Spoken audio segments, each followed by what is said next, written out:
Y'all got your drink, fellas. Got my drink. It was like, ooh, our lips look so good. I got good everything. What else you got good, Al? Take a look at that picture I sent you. I just figured I'd get the girls a little preview of the spring summer collection, aka my body. It is TGIF. This is what y'all came for, right? Y'all came for this. Hey everybody, happy Wednesday and welcome to TGIF. It's Wednesday and we got a brand new episode. You asked for it and you got it 2 nights a week. And we are here to spill the tea and break down some of the biggest headlines in the news and on social media. And later on the show, we'll be joined by one of the hosts of FOXSOUL's new talk show, The House, Chris Kerr. So stick around for that. We'll be introducing new FOXSOUL family. All right, now sit back, relax, and get ready to sip this hot tea. Now, without further ado, let me introduce my fabulous co-host. Please welcome multimedia personality and talk show host, Funky Dineva. Hey, Q. Hey, y'all, at 8 o'clock at the new time. I can go to the bar when I get off of work tonight. But you probably just woke up, though, right? Right. Get out my business, Claudia. Damn. Man, back when we used to be on the phone 3-way, we would try to call you and you'd be sleeping until right about 10 minutes before time to go to work. And please welcome brand strategist Al Reynolds. Hey, Al. What's going on, Claudia? Welcome back. Thank you very much. How do you like the new time? We're gonna see. I just got off work, so I came straight in from work. That's why I was a little bit late to sound check. But I'm with you on this. At least we get to get it out early. Hopefully, we'll get more fans. I'm aiming for that 4,000 so that we can then get our third night. Let's go. I bet you musty. You probably smell like 8 a.m., huh? I ain't never musty. Well, as long as the fans know where to find us, because I think on Cocktails Monday, people weren't really sure about the new time. So we just got to really push it. TGIF every Wednesday and Friday now, 5 p.m. on the West Coast, 8 p.m. on the East. Make sure you tell a friend, post it, tweet it, put on your Instagram to let everybody else know, because we want everybody to make sure they catch us at our new time. So what's everybody sipping on tonight? Y'all drinking tonight? Are we not? Is it too early? It's a little bit too early. I got groceries, so I'm on the Publix raspberry lemonade today. Is it with vodka or just lemonade? No, just the raspberry lemonade. Really? Yeah. I don't drink before 9. His stories do not add up. This nigga be lying. I'm trying to change my life. I found the Lord. When? And then he lost the Lord. Last week sometime. Y'all leave me alone. Black people, whenever they do, I know you must have had a real wicked weekend, because people get born again and find the Lord after they got so low. Oh, exactly. It ain't just because they did living good. It's because What you sipping on, Al?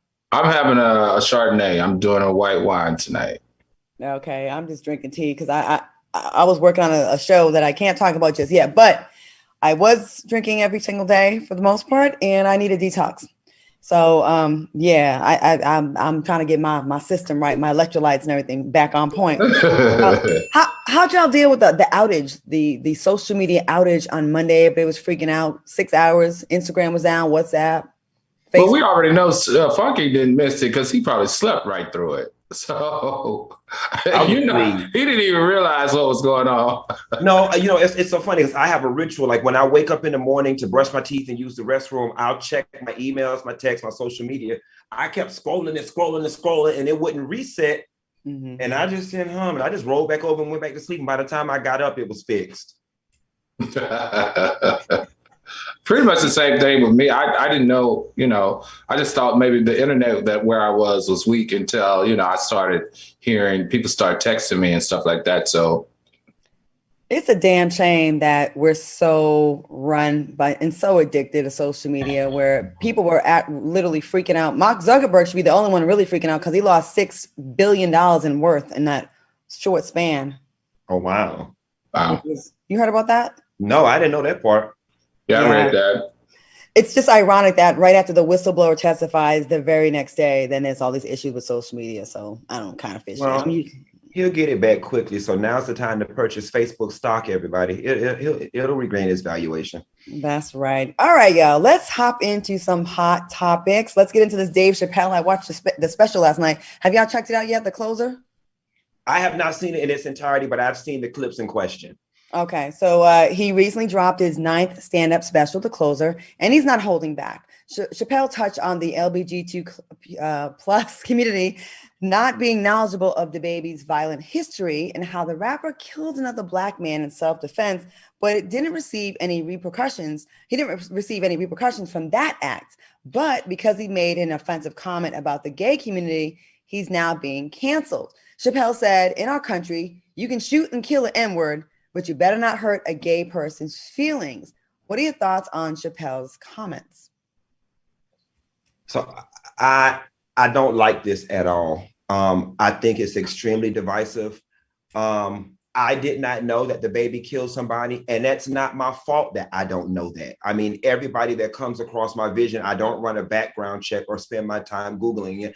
I did not know the baby killed somebody because I guess my head was stuck in the sand, or the media did not blow it out of proportion the way they did the whole gay thing. Two things can be true at one time. People can be outraged that he killed somebody, and the stuff that he said on the stage was absolutely wrong.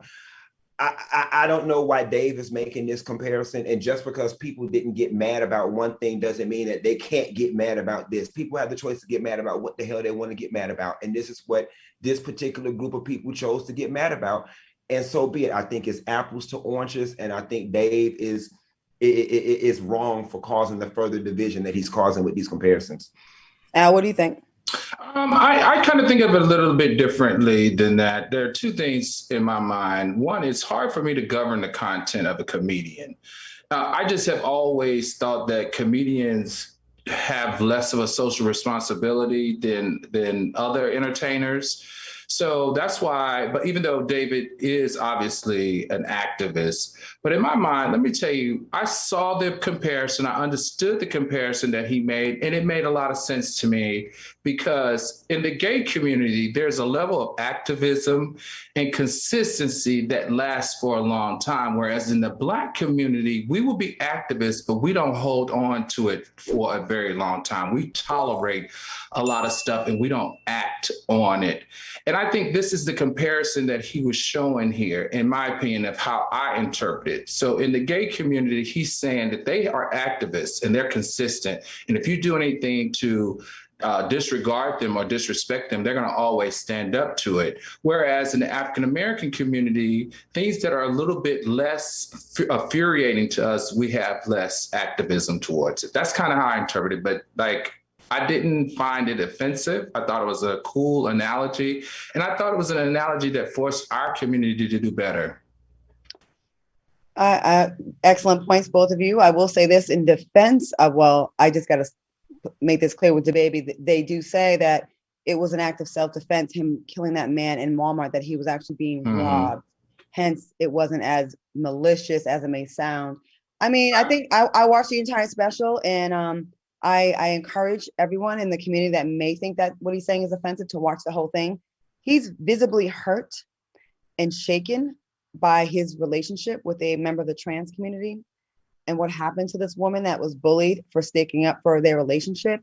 And I don't want to give it away, but when I saw a moment in that special where Dave is trying to still maintain the integrity of comedy and being a free thinker and in his free speech and having an opinion and not being forced to fall in line and say what he's supposed to say.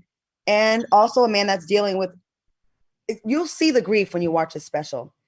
And I like that he has this conversation because I think it's worth having a conversation about and further having these conversations with friends that you have in the community. And I think more people should be having these kind of conversations. I think the comedy bit was a bit antagonistic.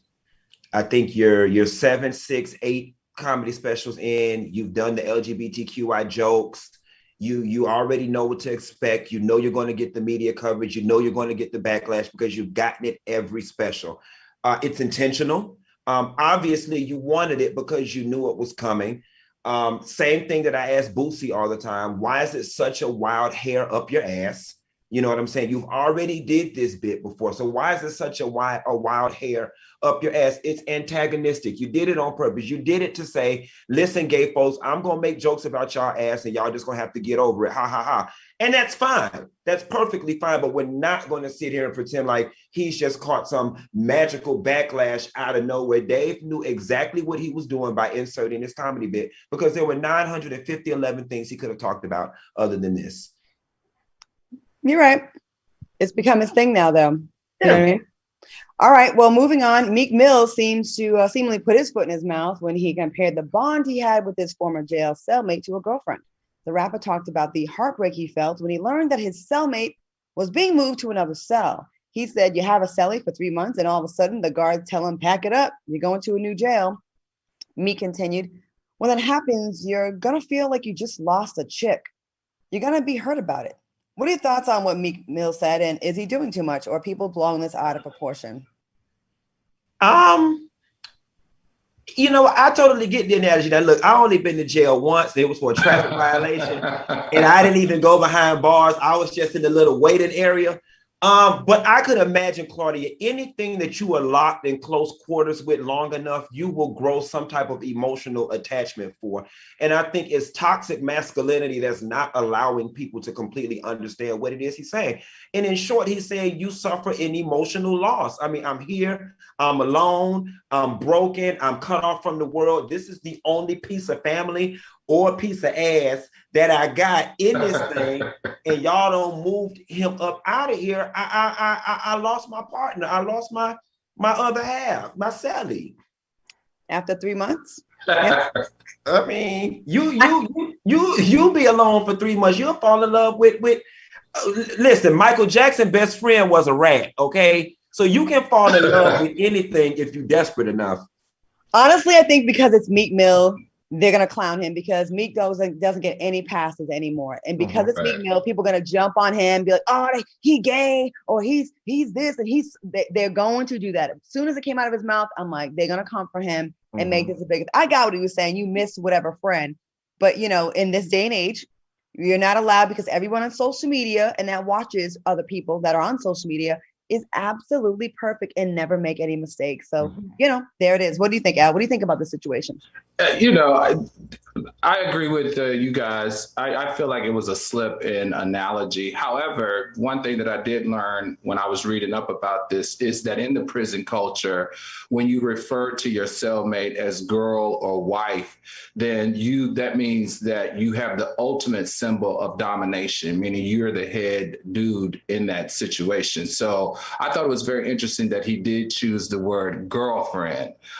He could have said best friend. He could have said the homie. He could have said a lot of different things, but he did decide to exercise the word girlfriend. And I think that just happens to parallel kind of like the prison culture. I definitely don't think that Meek Mill is into dudes at all, though. Why don't we try to help Meek Mill out? Because here at FOXSOUL, we like to help people. We don't want to just notice someone that is just digging in on you. Why don't we just go around? Everyone says one word that he could have used instead of girl. Go. Who wants to? Q, what do you think? Confidant. Al? Big homie. Buddy. Q? Friend. Ace. Boom, coon. Dog. Al? Roommate. Cellmate. Yeah. Roommate. Cousin. Brother. Shit, girlfriend. Okay, so maybe we're wrong. Maybe it really was hard to find another word. Oh Lord. Not this Oh again. my goodness. Did we lose Claudia? We lost her video, but we got her audio. Hold on, the camera's tripping. We gotta go to commercial anyway, girl. All right, we're gonna go to a quick commercial break. We'll be right back with more TGIF. God damn it. Welcome back to TGIF. Forgive me, my camera is acting ghetto right now, so I had to get off the camera and get it back on my computer like it used to be. And before we went to break, I meant to tease our special guest that's joining us, that's new to join the FOXSOUL family. He's an international beauty expert, lifestylist, and one of the new hosts of a new show here called The House. Before we bring him out, let's take a look at a snippet from The House.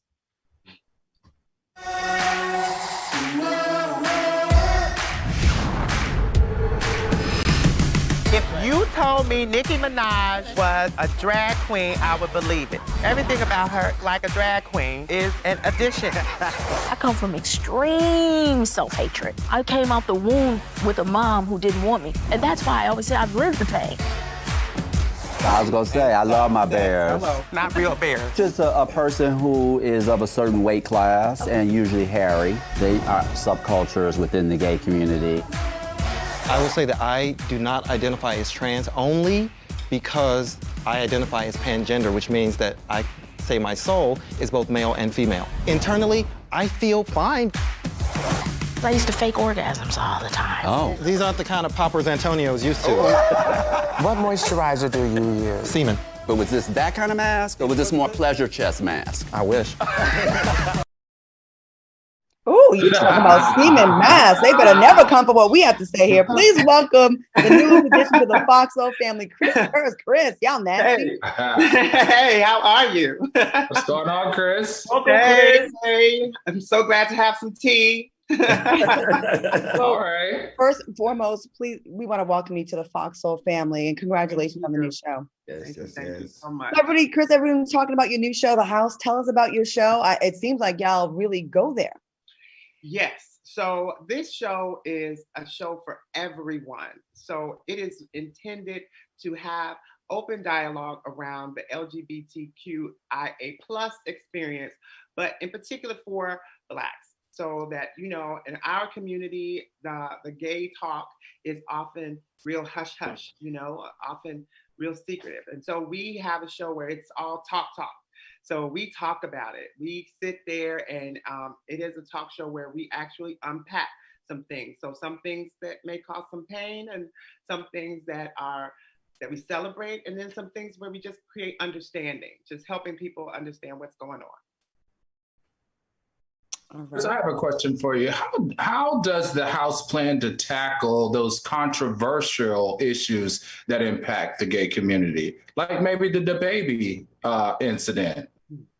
Yeah, that's a great one. So as I was listening to you guys, I just wanted to chime in because what happens is that is exactly what we talk about on the show, things like that. And what we do that's even more special is we actually bring in guests. So our guests that come in, they then add these great ideas and philosophies and experiences so that we actually have people that are telling their stories. So their stories are bigger than their stars sometimes. So that how did I get here? What did I have to overcome?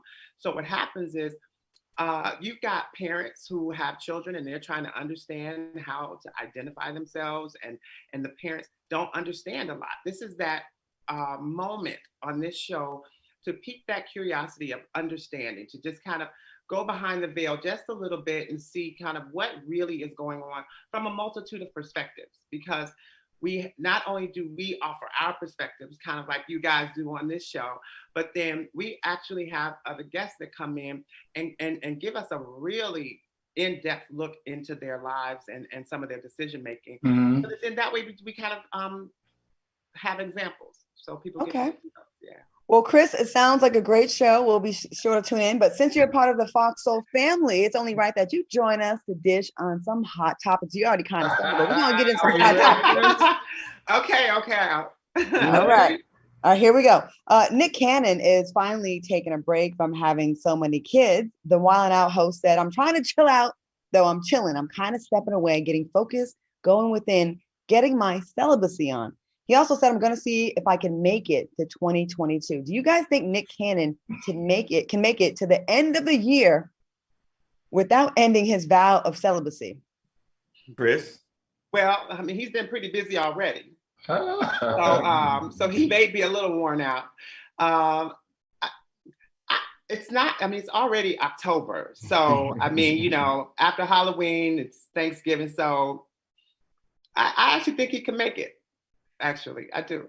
You know, when I first read this article, I was like, this Negro is acting like it's January. Like much to Chris's point, we all know everything shuts down after Thanksgiving. All right. That goes for hunching to people out buying gifts, trying to get their taxes in order.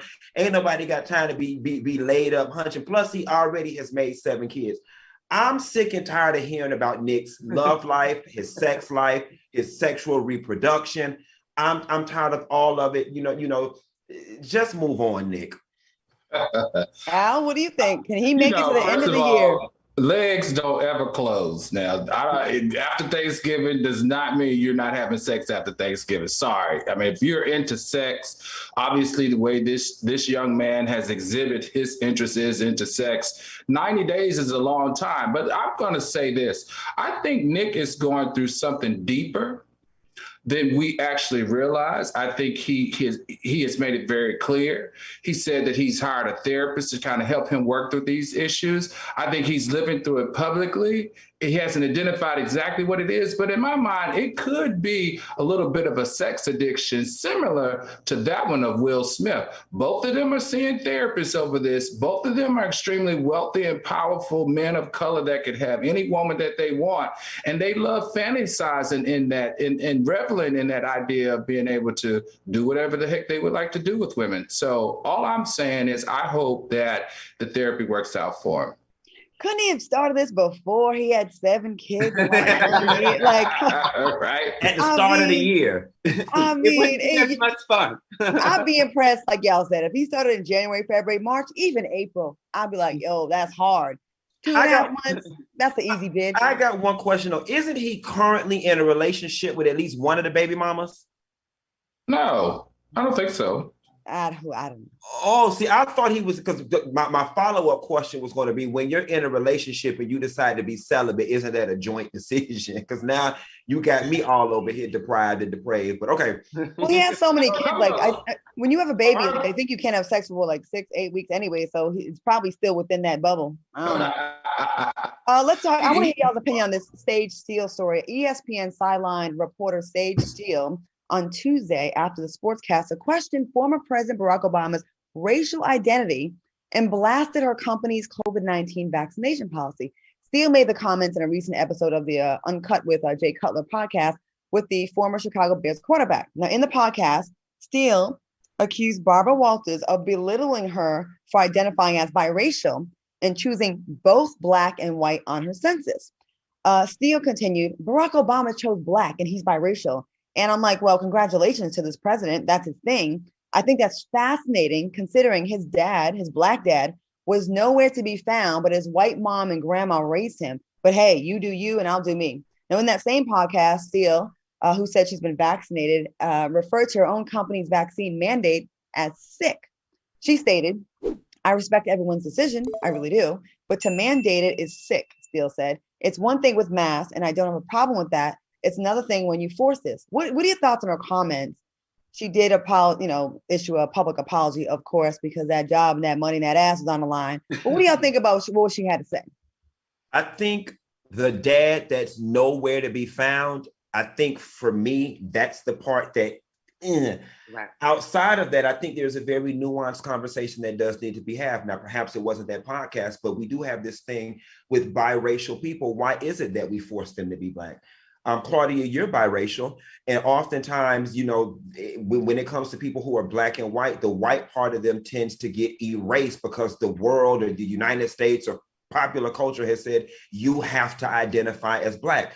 But as we move forward in a more progressive 2021 future, you're half Black and you're half white. So in all actuality, you are both. And I understand the slavery and the 1% rule and I paid attention in history.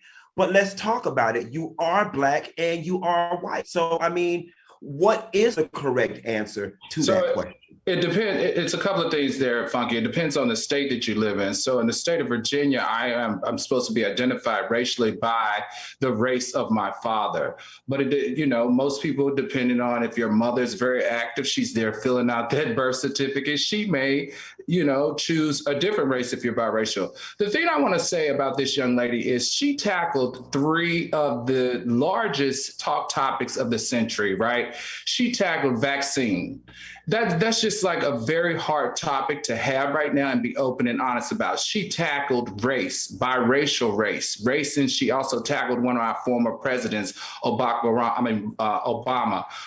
She also tackled the Me Too movement with this whole sexual harassment comment. I think she has, the three things that she talked about gave her 3 strikes, and they said, you know what, this is too much heat for us. We are ESPN. We are a culturally sensitive network that follows people of color. You spoke on 3 things that are very dear to that community, and we can't support the fuckery that came along with your comments. So we're going to put you in timeout for a little while. As someone that has a Italian mother, immigrant mom, and a Black father, it gives me a stomach ache when people tell me that I'm not Black. It really does. And I just need people to speak to. It's kind of like issues in the community. Like, don't tell me what I am or who I am. Let me tell you. You know what I mean? And not to belittle anybody else's movement, but I feel like it's similar, like people trying to put you in a box. And I just feel like it depends on how you were raised. My mom she's an immigrant from Italy, but I was never brought up to be confused where I was like, I don't know what I am. Like, it was very obvious. And if I didn't know what I was, my racist ass neighbors were quick to tell me what the hell I was. So it's a little disrespectful when people tell us you're not Black enough. It feels like you can't sit with us. You know what I mean? And I feel like because you're in we're in this era now where people are trying to take away Blackness from biracial people now. It's like, where do you want me to freaking go? Where do you want me to go? So when I heard these comments that she made about Barack Obama, I was like, bitch, sit your ass down. Because you want to identify more with the white side. You probably only date white men. You're giving me very Stacey Dash 2.0. You want to feel that. You want that Candace Owen lane. So you want to just like drag everybody else into that. I say, talk to the person. Clearly, Barack Obama is very proud of his Blackness. Don't try to take that away from him. And all that other stuff she said. Sage Steele has been on my nerves for the longest. She's extremely obnoxious to me. That's just my opinion. Chris, what do you think about this heifer? Well, you know what? Here's the thing. It was one of the topics on our show that we talk about a lot is the transgender stories. And this reminded me a lot of that is what do people see? So when we think about biracial, whatever you are on the inside, whatever your makeup is, people still see something on the outside, and they're going to treat you based on what they see. So when you a biracial male who is visibly Black and you get pulled over by the police, they don't care that you think you're white. They are not going to respond to you like you're white. They're going to respond to you in the way that they visually see you. And so that for me is where Barack owning his Black manhood is a great thing, because that's what we see. That is what everyone recognizes. And so to deny it because his white mother was more of a caregiver, I think it's just, not fair. Especially in a country where, I'm sorry, if you go ahead and do all of our ancestry, a large majority of us have some white blood in us. It just so happens that mine's a little closer to me now. But a lot of us, unfortunately, through rape of our great grandmas, we have some white blood in us, and that wasn't their choice. So should we tell a baby that was conceived through rape, the slave master raping our great grandma, you ain't Black, you ain't really down for the struggle? Like, it's just disrespectful. And I just feel like, let people, if I say I'm Black, let me be Black, because I feel a lot more in common than I do with my Black folks than I do with white. And don't we want more Black people to support our movement and to help us? Like, why are we kicking people out that we deem, you a quarter white, you ain't, it just irritates me. All right, fellas, great conversation. We have more coming up. Wait, hold on one second. I'm sorry. Let me get to this. I got a little carried away with that conversation. It's so funny because I actually want to continue it at a later time or maybe on another platform, because my follow-up question was going to be, are you equally as offended if somebody was to say you're not Italian? No, I'm not, because I didn't grow up with them. They're in Italy.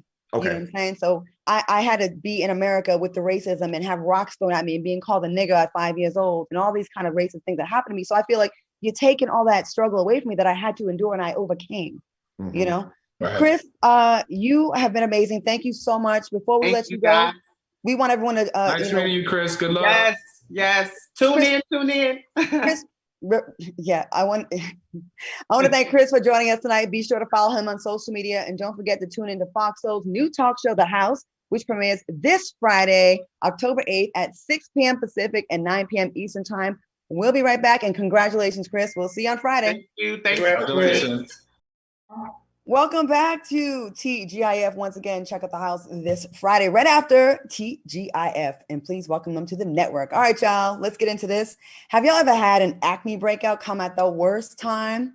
I know how I have, but you know, we all have had our skin struggles with our skin, and we're really excited about the sponsor of tonight's episode. Apostrophe is a prescription skincare company that offers science-backed oral and topical medications that are clinically proven to help clear acne. Now, Apostrophe connects you with a board-certified dermatologist who will create a personalized treatment plan that is perfectly tailored to your unique skin. All you have to do is fill out Apostrophe's online quiz about your skin goals and your medical history, then snap a few selfies, and your dermatologist will create your customized treatment plan. Now, Apostrophe treats acne, and they can also help you hit your other skincare goals like reducing redness, wrinkles, and even dark spots. And we all know as we're getting older, these little things start to creep up on us, so it's better to prevent it. Go ahead. Let me tell you, it's quick and easy, and I love that I didn't have to schedule an appointment with the doctor because we are just too busy. I didn't have to wait in line at a pharmacy to pick up my prescriptions, and right now, we have a special deal for our viewers. Save $15 off your first visit with an Apostrophe provider at apostrophe.com/T when you use our code T. Now, the code is only available to our viewers. To get started, go to apostrophe.com/T and click Begin Visit. Then use our code T at sign up and you'll get your first visit for only $15. That's apostrophe.com/T and use that code T to get your dermatologist crafted treatment plan for $5. And we'd like to thank Apostrophe for sponsoring our show. All right, we'll be back in a minute. Thanks. We'll be back in a minute, y'all. Welcome back to TGIF. All right, back into the hot topics. A French fashion house, Givenchy, is being criticized after models wore necklaces. I'm so sick of this. Shaped like nooses on the catwalk during Paris Fashion Week. 3 models were gold and silver versions of the accessory at the Givenchy Spring Summer 2022 show on Sunday. One Instagram user wrote, "You think the industry would have learned not to put things that resemble nooses around a model's neck." Givenchy has yet to comment on the backlash. Are you surprised? No, we're not surprised. First of all, you guys know I have managed some of the largest fashion models, photographers, a lot of people in the fashion industry. The fashion industry people are probably the most detail-oriented individuals you will ever meet. They know exactly everything that they're doing. They know from the makeup to the hair to the pieces of clothing to the accessories exactly what everything means and what they're putting off at the time that they are. Now, Fashion Week, we've seen several designers have racial slurs or racial acts with these designers, and they know exactly what they're doing. What I think this is a cynical agenda to shock and then rapidly withdraw, right? What they did for media attention. And you know what? I think what we need to do as consumers is that we need to hold them accountable. And we need to say, Givenchy, Gucci, Prada, you guys keep playing with us.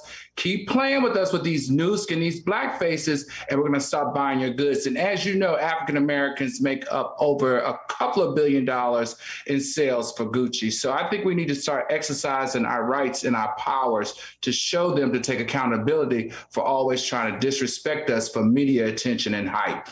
Well, since we're talking fashion mishaps, Al and Q, let's take a walk down memory lane, shall we? And let's talk about these other fashion houses who have clearly tried it and missed the mark. Dolce & Gabbana caused a bit of controversy in 2016 when it referred to an item of footwear in its spring and summer collection as a slave sandal. In 2018, Prada pulled items that had images that resembled black monkeys with large red lips. In 2019, Burberry apologized for releasing a hoodie featuring a noose.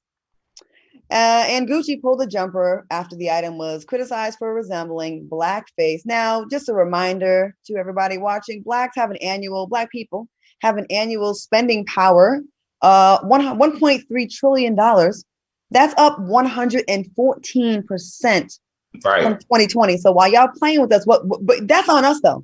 That's our bad because we don't walk away. We get mad for 5 minutes and then we go get the new stuff. Right, which is what I mentioned to you earlier in an earlier story. You know, the LGBTQ plus community has this ability to band together and they make you they make you reap the havoc of them being together. So if you do something that they don't like, they make you change it. I think as African Americans, because of our large purchasing power, we need to do the same for these designers. I don't care if they're French, American, whatever. We buy a lot of their stuff, and we need to hold them accountable for disrespecting us. All right, switching gears, let's have some fun with this next topic. Comedian Lil Duval tweeted the following question: what celebrity blocked you and why? So it's not really about Lil Duval right now, but I wanted to pose this question to you guys. Have you ever had a celebrity block y'all and why? Should we go to Q first? Q, if you had a celebrity block you? Sure. Hell, I think half the VH1 and Bravo roster probably has me blocked. I mean, y'all, I am 11 years in on reading these people on these YouTube videos and whatnot. So I am blocked by quite a few people or whatever the case may be. But I'm going to tell you something. They always come back and they always use their ghost accounts to see what the doll is talking about. But there's one person that you made up with, though, right, Q? That you had some people that you made up with. Who are you talking about in particular? I made up with Nikki Gilbert. I've made up with Sheree. You know, Sheree hadn't sued me, child. Hadn't took me down to the courthouse, had my name in the paper. I mean, I've made up with quite a few. Most recently, Letitia from Love and Marriage Huntsville's got me blocked, and I don't even know why, but I don't care. She got bigger issues to worry about. You know, I stay getting blocked, but hey, that's just par for the course when you do what we do. Yeah, I was surprised at a couple of people that blocked me because I'm like, I don't give a damn about you. Benzino blocked me. Damn. Well, what will I do? I'll miss out on so much hot music. You know the thing that gets me? The thing when social media first started getting popping, and people would be on my thing like, I'm unfollowing you, and they would declare it. I just want to know, at what point did a block or an unfollow get any real life value?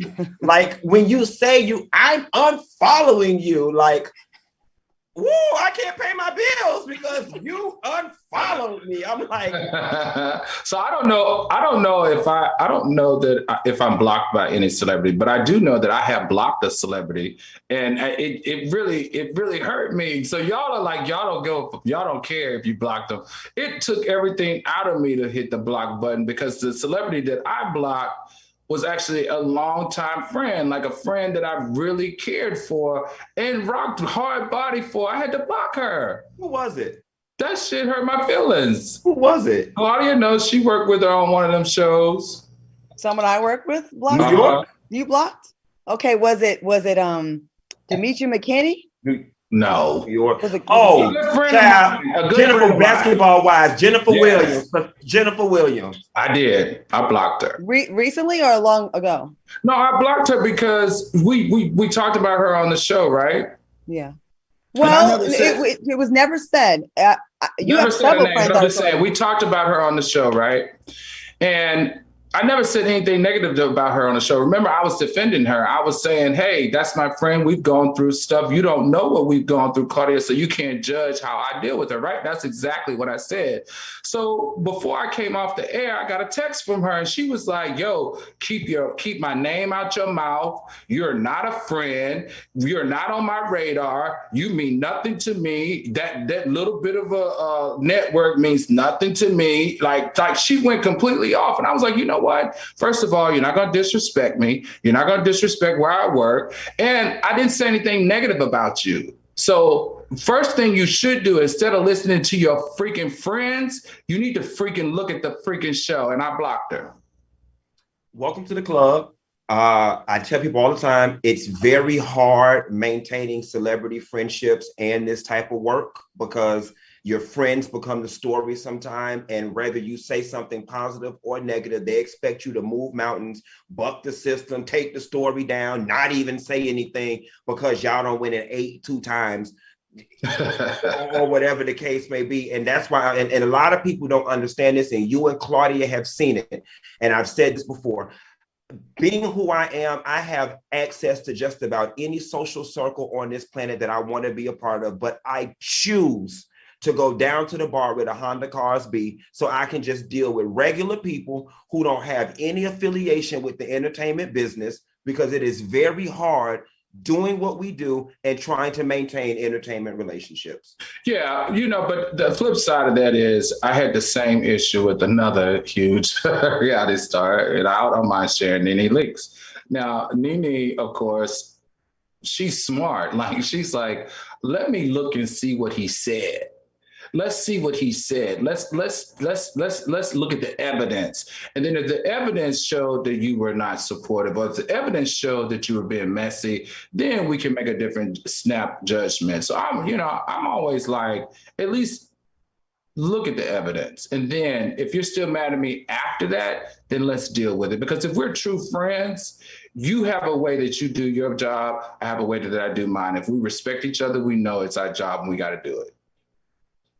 I was prepared to fight Peter the other night. I went to bar one. I had went and met somebody. A friend called me and they were like, I'm at bar one. I'm like, hell. I'm like, is Peter up there? And they were like, we don't know.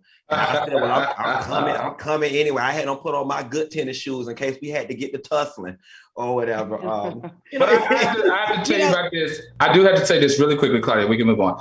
I did see Peter at Greg's funeral, and he came straight up to me and he said, "Yo, we're good." He was like, you know how Peter is. He's so busy. He didn't have a chance to really look at what we said. So he did say to me that, you didn't say anything negative. You actually were positive. He was like, I understand that this is your job. We're good. There's no harm here.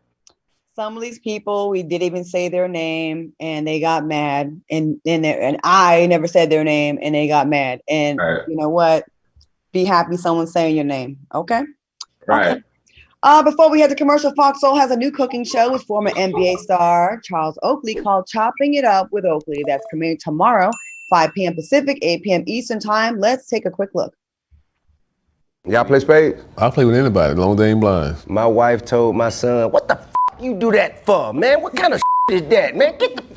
Hey, man, my son was like, Mama. She was like, man, don't be playing with me on this damn table. Cause I saw you in the, what was it? And I was like, wait, is that Charles? What's happening?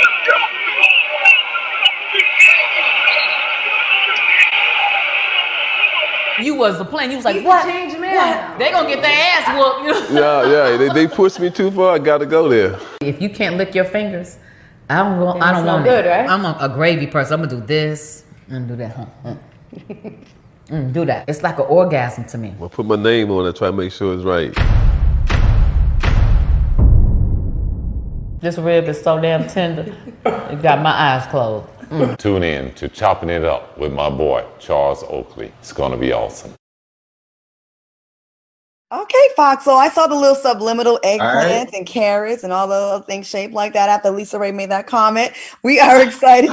Make sure you tune into the premiere of Chopping It Up with Oakley tomorrow, right here on FOXSOUL, 5 p.m. Pacific, 8 p.m. Eastern. FOXSOUL blowing up with all these new shows. Yeah. We doing it. We're doing it. All right, y'all. We'll be right back with more TGIF when we return. Welcome back to TGIF. All right, y'all. At the top of the month, questions were raised about Kyrie Irving's vaccination status after he joined the Brooklyn Nets media day virtually. Now, Fox Sports had previously cited that Kyrie had not received his first shot of the vaccine. Now, according to Tim Bontemps of ESPN, players who miss games due to being unvaccinated will risk losing out on $191.6 of their yearly salary. For Irving, that risk means a possible $380,000 will be deducted from his salary per game. What are your thoughts on the story? I know there's a really strict New York vaccine protocol, and players in New York, the market, they have to have at least one vaccination shot just to even practice in New York. What are your thoughts? Listen, I am all for freedom of speech. I am all for freedom of choice, but freedom of speech nor freedom of choice mean freedom of consequence. Additionally, with New York being as stacked and as densely populated as it is, I think the vaccination mandate is it's a necessary evil, especially when you're talking about a basketball player playing in a New York arena with New York fans that can go out and then spread it, COVID all amongst a New York City. It's a necessary evil, and to some, it's infringing upon people's rights or whatever the case may be. But in the case of Kyrie Irving, I really do not care. You live a very extremely privileged life.